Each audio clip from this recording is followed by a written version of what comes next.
more parts to these on the back, okay? So we finally got into some examples where we need to use step 1 that said create a single fraction in the numerator and in the denominator. Well, in number 9, the denominator is a single fraction, but the numerator is not. So we've got to put those two together. Well, we've already added and subtracted these rational expressions, so we're going to use that same principle. We need a common denominator. So just looking in the numerator here, we've got a denominator of 3 and we have a denominator of x. So that means our first expression here needs an x. So when it needs an x, we multiply it top and bottom by x. Our second one needs a 3. So we multiply it top and bottom by 3. So let's write out what we've got right now. We've got x times x, which is x squared, over 3 times x, minus, don't lose that minus sign right there, 3 times 3 is 9, over x times 3 is 3x. All over our denominator there, x minus 3 over x. Now, if there was factoring or something to do right there, I would go ahead and do that, but there's not, so I'm going to leave. Okay, so in the numerator now, we have the same denominator. We can combine those two fractions. So that's x squared minus 9 over 3x.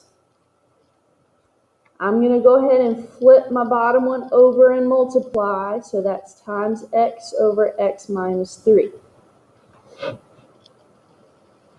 Now, x minus 3, can't factor it, so I'm just going to put parentheses around it. Is there anything that I can simplify at this moment? We can factor x squared minus 9, yes. Is there anything that we can cancel right now? We can cancel those x's right there that are by themselves. We can cancel those out. Okay? So let's factor the x squared minus 9. That's the difference of perfect squares, x plus 3 times x minus 3. I got rid of that x over, I've still got that 3 left in the bottom. I got rid of that x, and then I've got the x minus 3. So then I can simplify once more. I can cancel the x minus 3's. So we are left with x plus 3 over 3. Remember, you cannot cancel those 3's because that plus in the top. That's as far as you can go. Okay, number 10 is kind of the other way. The numerator is a single fraction, so that's not a problem. But the denominator is not. We have two fractions in the denominator, so we need them to have a common denominator. Right now, one of them's got p, one of them's got q. So that first one needs the q, so we multiply top and bottom by q. The second one needs the p, so top and bottom by p.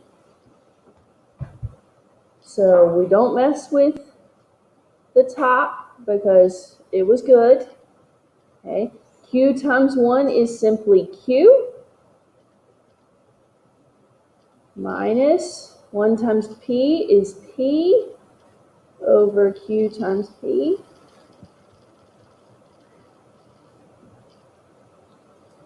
Okay, so we're good. We've gotten to where we want to be. We have the same denominator there, so keep the top the same.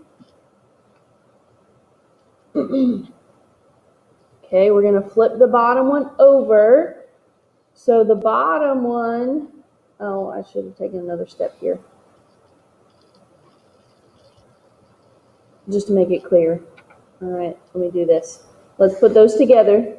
Q minus P over, I'm going to write that in alphabetical order. That bugs me. I'm going to write it PQ. Okay, QP, PQ, same thing. Okay, but I'm going to write it PQ because I already have PQ in the numerator. Okay, now I'm going to flip it over. I just didn't want to confuse anybody skipping that step right there. Okay, so we flip it over and we multiply, so we can cancel the PQ. So we are left with a 1 in the numerator over Q minus P.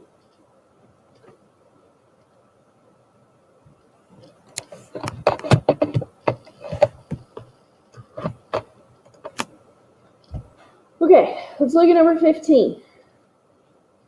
We've got 5 over 4 over 20 over n minus 4 minus 5 over 4n minus 16. Now, it looks like those denominators are very, very different, but are they really? Is there anything that we can do to either of those denominators? Can't do anything to n minus 4, right? Can we do anything to 4n minus 16? Yeah, what can we do? Factor out of 4, right? And look what happens when we factor out of 4. We're left with n minus 4, which is what we've got in the other denominator. So that's nice because that means they're really not that different. Okay, they're really not that different. All we have to do is that first one there needs a 4. So we just multiply it top and bottom by 4. The second one's already got everything. So we're good there. All right, so let's see what we've got now. We've got 5 over 4 over, they have the same denominator, so I'm going to go ahead and put them together. 4 times 20 is 80 minus 5 over, they have the same denominator, 4 times n minus 1, or n minus 4, excuse me.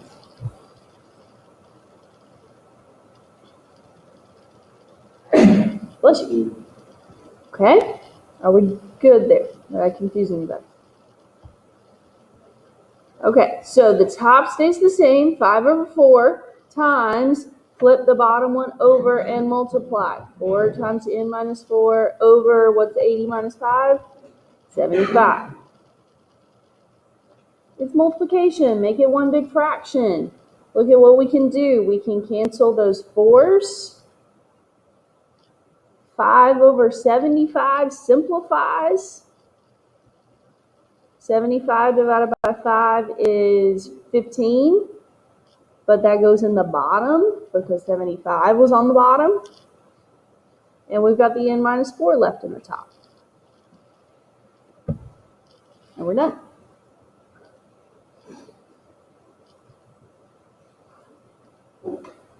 Okay, now let me show you a different way to approach this. Okay, there is a different way that you can use to approach this, and you can decide which way you like better. Let's look at number 12. Let's look at number 12. We've got w over w plus 2 over 1 minus w over w plus 2. So we've got 3 pieces here.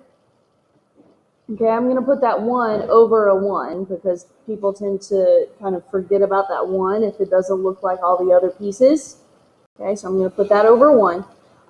We have 3 separate terms here, and 2 of them have the same denominator. So here is another way to do these problems. Since these 2 have the same denominator, w plus 2, I can go through and I can multiply each term by w plus 2. Okay, every term, just the numerator. Okay, just the numerator. I can go through and multiply all my little numerators there by w plus 2.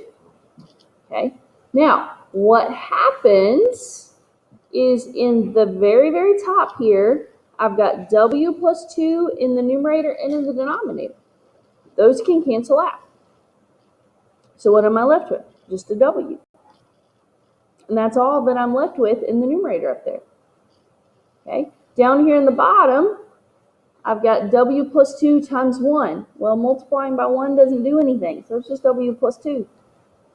Okay, don't lose that minus. And then in the last piece, the w plus 2's cancel again, so all we're left with is that w. And w minus w, those cancel. So really, all we are left with in number 12 is w over 2. All we're left with is w over 2. Okay? So I promise you we would have come to the exact same conclusion if we had gotten a common denominator in the bottom and then flipped and multiplied. This is just another way to approach it. So I'm going to do a few more like this, and then I'll do a few more like the original, and you can decide which one works better for you. Okay? All right, so let's look at number 13. Okay, we've got 1 over a squared minus 1 over b squared over 1 over b plus 1 over a. Let's see here. Do y'all want to see what I just showed you again? Or do you want to do it the original way, where we got a common denominator? What do y'all think? Any opinion? The easiest way possible. Okay, let me show you the way that I just did it again. Okay, so let's look at all these denominators. A squared, b, and a. All right, so they've either got an a or a b, and it's either squared or it's not. So the least common denominator here for all of them is a squared, b squared. Okay, the least common denominator for all of these is a squared, b squared. So I'm going to go through and I'm going to multiply each numerator by a squared, b squared.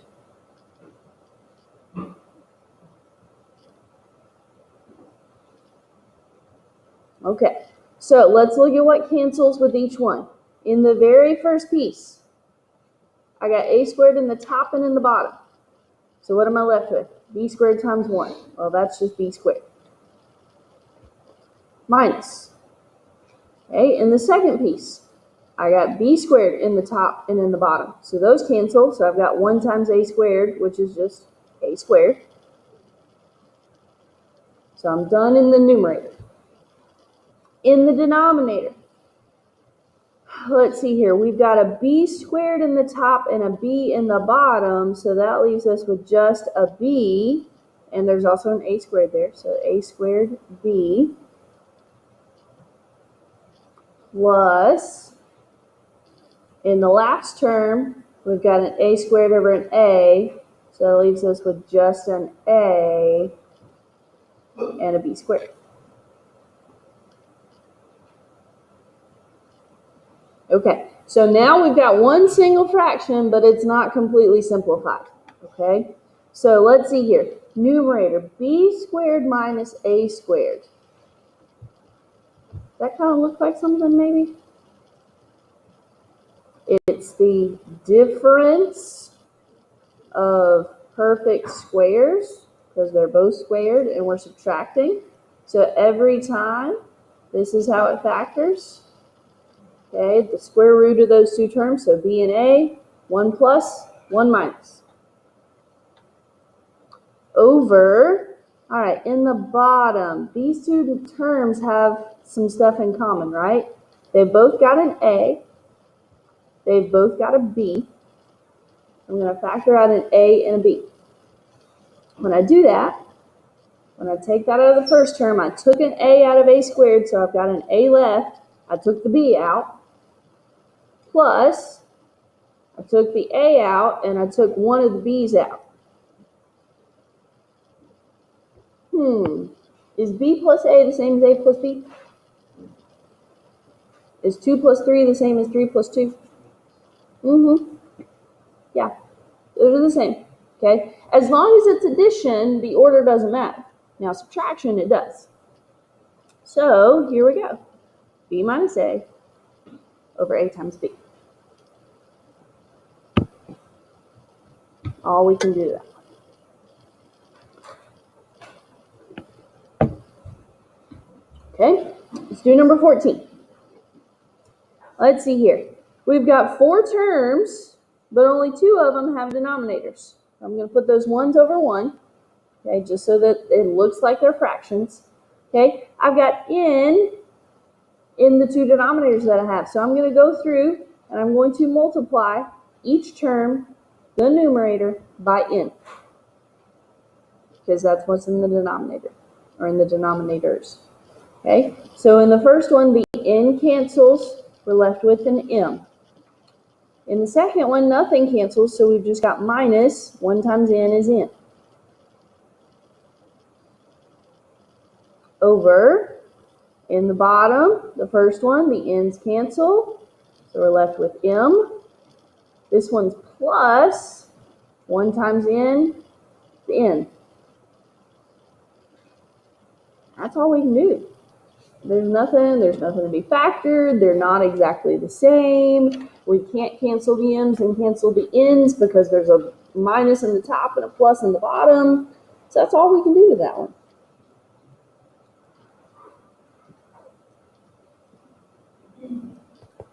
Okay, let's go back to the first way that I showed you how to do this, so that you can see how the two compare and which one makes more sense to you.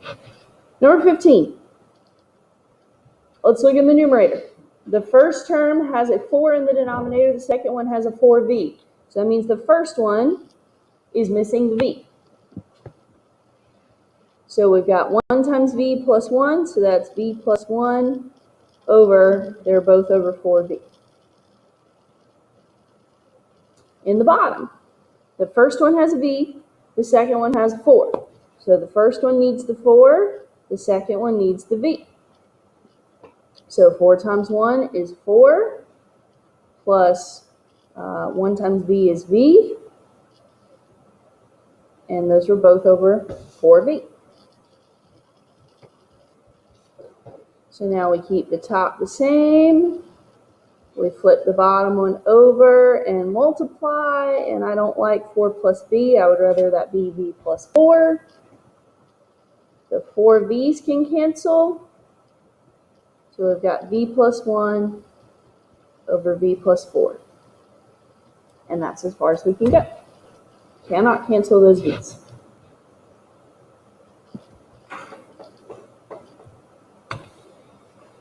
All right, last one, number 16. We've got a squared over a plus 3 plus a squared over 5a plus 15 over a times a plus 3 plus 1 over 5. Okay. So it looks like we've got 3 different denominators here. Anytime it looks like you have that many denominators, you should be thinking, does something factor? Do any of these have anything in common? 5a plus 15, we can factor out a 5. Thank you, Terry. We can factor out a 5. We're left with a plus 3. So that means 3 out of our 4 denominators here have a factor of a plus 3. And 2 of them have a 5. Okay, so which way do you want me to do this? You want me to get a common denominator in the top and the bottom? Or do you want me to go through and just multiply everything and get rid of the denominators? Which way do y'all like better? The way I just did it in number 15, or the way I did 13 and 14? Which one did y'all like better? Still undecided? Let's get the common denominator. I think that's a little bit easier, okay? So let me change colors so you can see this a little bit better. All right, so in the numerator, the first one is missing the 5 that the second one has. So now they both have 5 times a plus 3. So let's add their numerators. 5a squared plus a squared over 5 times a plus 3. Okay?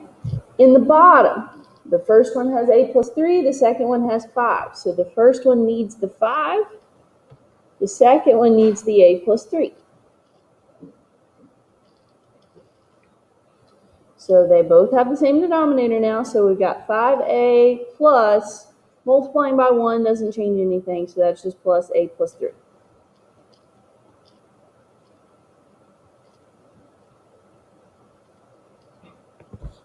And they were both over 5 times a plus 3. Okay, can we combine 5a squared plus a squared? What does that equal? 5a squared plus a squared. Not everybody at one time. 6a squared, right? 5a squared plus 1a squared gives us 6a squares. Okay. Flip and multiply. So the 5 times a plus 3 is now in the top. What's 5a plus a? 6a plus 3. So we can cancel the 5's. We can cancel the a plus 3. Now, be careful with these 6's and the a's. Okay, we can't cancel those yet because the bottom has plus 3. So what can we factor out of 6a plus 3? 6a plus 3. We can factor out a 3, right? So that leaves us with 2a plus 1. Now we can simplify 6 over 3. That leaves us with 2 in the top. 2a squared over 2a plus 1. That's as much simplifying as we can do because the bottom has the plus 1. We can't simplify the 2a squared over 2a. Okay? All right. So,